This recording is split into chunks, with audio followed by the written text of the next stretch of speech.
nei te hokinga mai o te kapa tawhito o Kia Ngāwari.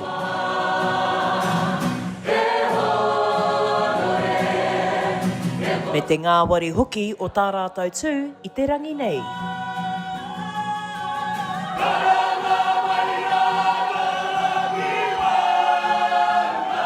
Ko te Kapa Haka o Kia Ngāwari, tētahi o ngā kapa e rua e whakakanohi ana i te rohe o Te Tauihu.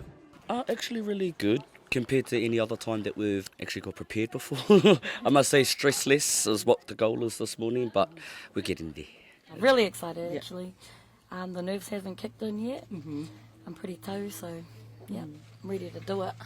No more practices after this. It's been long journey like everyone else, but yeah, excited to get up there with the whānau and rock it.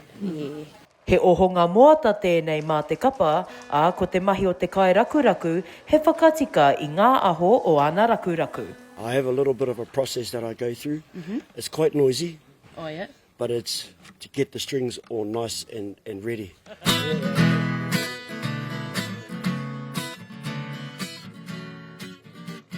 Every time we go on stage, you've got to make sure we have fresh strings. I te rātou i whakanui ai te kapa i te huritau rima te kau. Ā, ko rātou tērā e mairanga tonu ana i ngā take o te kāinga.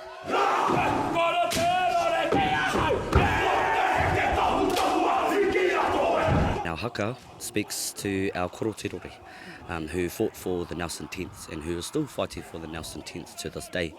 Our stand as uri of korotirori is to acknowledge his mana that he's put on the line, and also acknowledging the group Te Here Anuku that actually brought forth the Nelson 10th to the government. I nāia nei, e noho mōnea nea ana te kapa, me nā kātai, ka eke rānei rātou, ki te mātangi rua, ka tū, hei tēnei rā horoi.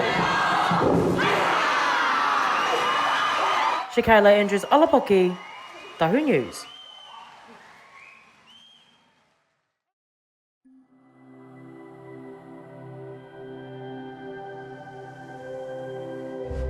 Ko te reo, te take.